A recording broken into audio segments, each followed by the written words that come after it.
자, 세월호 참사 1주기를 앞두고 이제 인양으로 많이 굳어진 것 같은데 유기준 해수부 장관이 인양 비용 모두 다 합쳐서 한 5,500억 원이 들 것이다. 그러니까 인양 비용만 5,500억이 든다는 게 아니라 세월호 참사 수습하는 모든 과정에 드는 비용이 한 5,500억 원이 된다. 이렇게 5,500억 원이 된다고 했는데 유기준 장관 발언부터 한번 보시죠. 배상과 보상, 선체 인양 등 총 비용이 대략 5,500억 원은 넘을 것이다.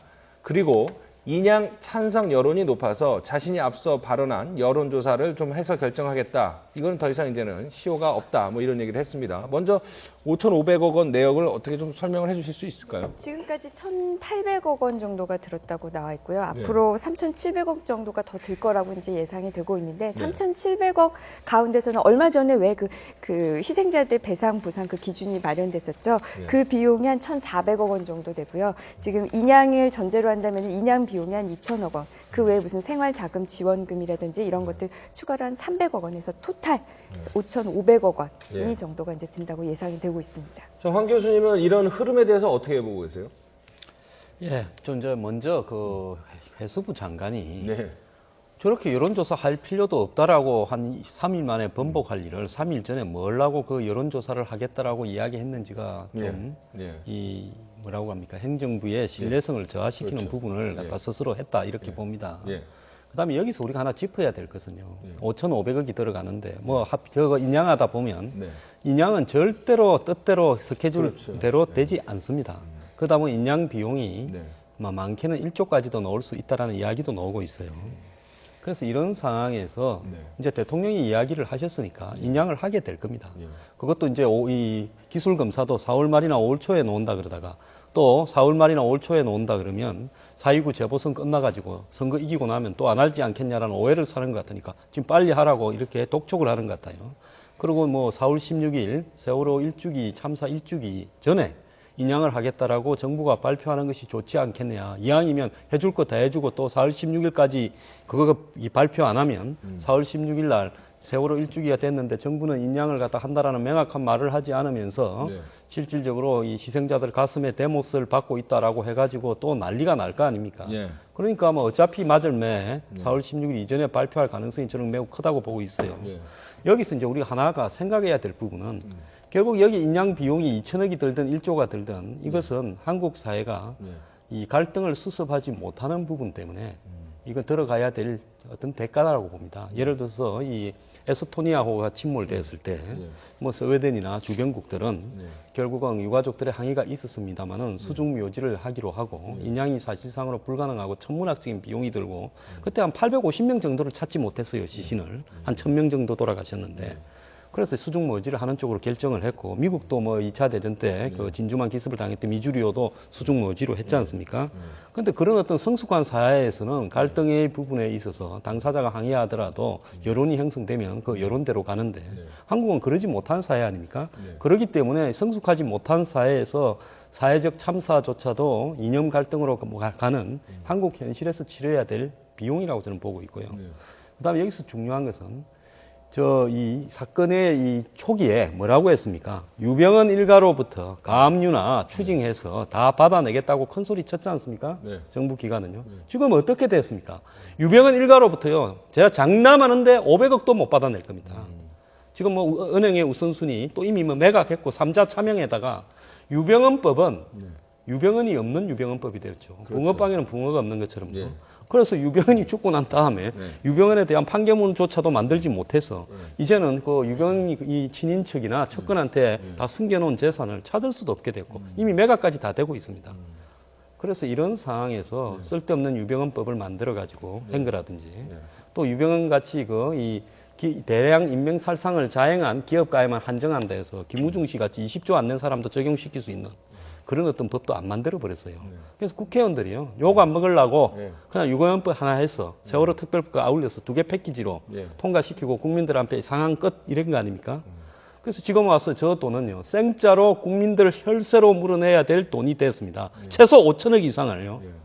5천억에서 7, 8천억 이상을 갖다가 국민들 생짜로 물어내야 되는데 아니 뭐 담배값 올려서 뜯어내고 그다음에 연말 정산해서 뜯어내면서 이 생짜로 뜯어내는 부분에서는 여야 누구도 왜 이런 현실이 초래됐는지에 대해서 말 한마디도 않고 넘어가고 있어요. 이게 대한민국의 현실입니다. 정의가 저는 없는 나라라고 생각합니다.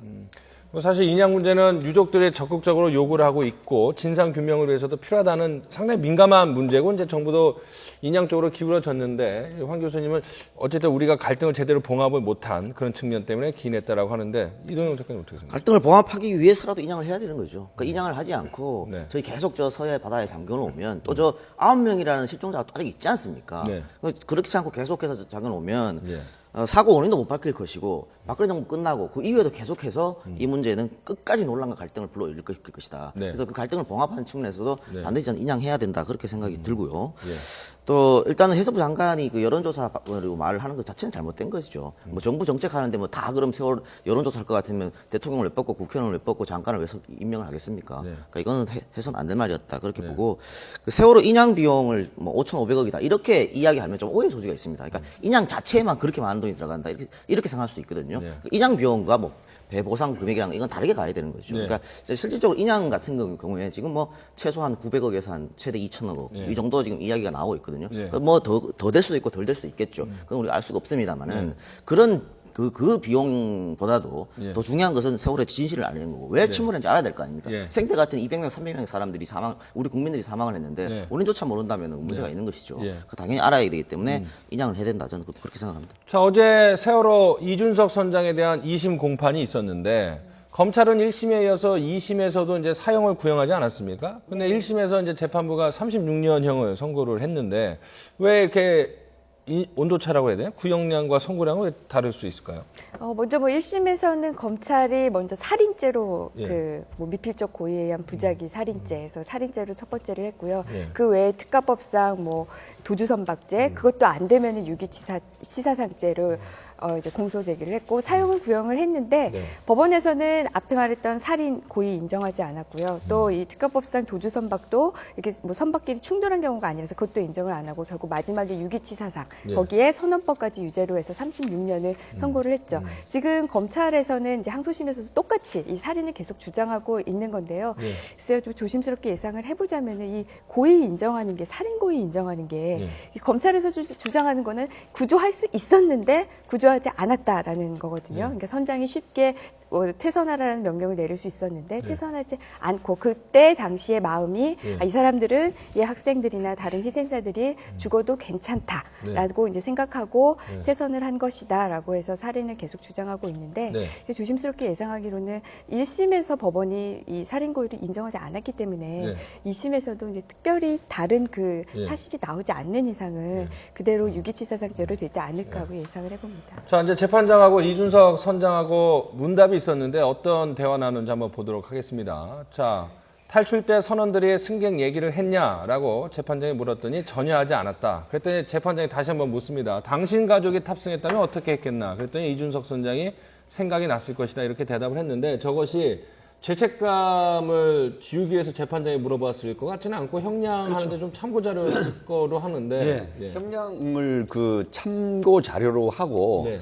그 당시 지금 당신 만약에 가족이 그 안에 있었다고 하면 어땠을 것 같나 그러니까 생각이 났을 것이라고 이렇게 대답을 했거든요. 그렇다고 하면 선장이 그 선원의 총 사령관인데 선장이 60도 정도 기운 상태에서 퇴선 명령하지 않고 그다음에 선원들이 보고를 하지 않았다라고 변명을 하는 건 진짜 말 그대로 궤변이라는 것이죠. 왜 그러냐?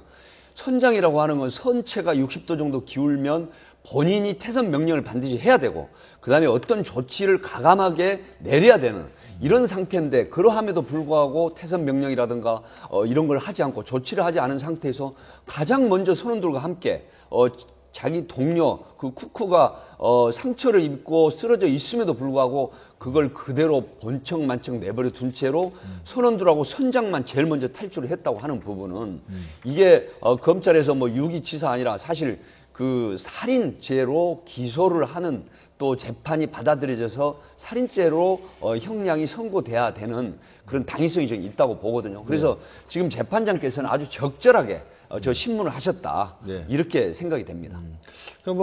임 변호사님은 1심과 비슷하게 나오지 않을까라고 했는데 저는 질문을 한 거는 어떤 살인의 고의성 같은 게 있지 않을까라고 물어본 게 아닐까라고 하는데 너무 그래서 재판장의 그 내심을 우리가 뭐 정확히는 알 그렇죠. 수는 없지만은 저런 내용이 그러니까 단순히 그러니까 그런 거를 포함해서 그 어떤 살인의 고의가 있는지를 확인하기 위해서 물은 질문일 수도 있지만은 그러니까 어떤 뭐라고 해야 될까요? 그 사람의 죄책감을 일깨우기 위해서 해서 그렇게 물어보는 경우도 있거든요. 그러니까 그 질문만으로 단정하기도 좀 어려울 것 같아요. 저는 저 재판을 바라보면서요. 상식적인 질문이 검찰과 재판관한테서 나오지 않는 것이 저는 굉장히 의문이라고 보거든요. 죄송합니다. 왜 그런가 하면 당시에 여러 가지 시뮬레이션에서도 조기 퇴선하라고 승객들한테 방송만 해서도 한 200명 이상은 살 수 있었다라는 이야기가 나옵니다. 사실 이렇게 대형 참사가 된 원인은 선내 대기하라는 게 결정적이거든요. 그런데 이준석 선장과 1, 2등 항해사라든지 주요 기관사라든지 주요 간부들이 왜 저런 행동을 했을까 하는 부분에서요. 그게 국민 상식적으로 납득이 가도록 이번 재판에서 풀어줘야 될 필요가 있습니다. 근데 당시에 세월호 본사와 수차례 통화를 했다라는 이야기가 있었어요. 그러면 본사에서 뭐라고 지시했길래 어떤 지시를 분명히 하지 않았겠습니까? 이 배가 지금 문제가 된다, 기울어질 것 같다. 그럼 앞으로 보험 문제도 있고 여러 가지 문제가 있을 수 있다. 그럼 뭐라고 지시가 왔고 또 특히 저 세월호나 청해진 해운 같은 경우에는 일반 기업과는 좀 다른 게 종교적인 부분이 굉장히 있는 그런 어떤 조직이었다. 그렇다면 본사에서 뭔가 예를 들어서 퇴선하지 말고 다 대기를 하라라고 했던 지시가 있었으니까 저 사람들이 저러다가 자기들만 살라고 몰래 나오지 않았느냐. 이런 문제가 나올 수가 있는데요. 그런 문제는 사실은 저 선장이나 주요 선원들이 도구적 역할을 했느냐, 안 그러면 본인이 주도적으로 저는 이해가 안 가는, 뱃사람들이라면 상식적으로 판단해야 될 부분을 문제 제기를 안 했단 말입니다. 근데 왜 이 부분에 대해서 검증을 안 하고 그냥 저렇게 이준석 선장과 1, 2, 뭐 항해사 이런 쪽에다가 모든 것을 갖다가 다 이 규정하고 있는지, 안 그러면 저 사람들 미친 사람들입니까? 네. 그게 의문이에요. 네. 뭐 좀 구체적으로 어떤 본질적인 문제나 그래야 되는데 이준석이나 1, 2 항해사한테 약간 희생양을 삼고 진실 규명이나 좀 본질적인 문제는 꿰뚫지 못하고 있다. 뭐 안 그러면 정신 감정을 해야 될 사람들 아닙니까? 네. 예.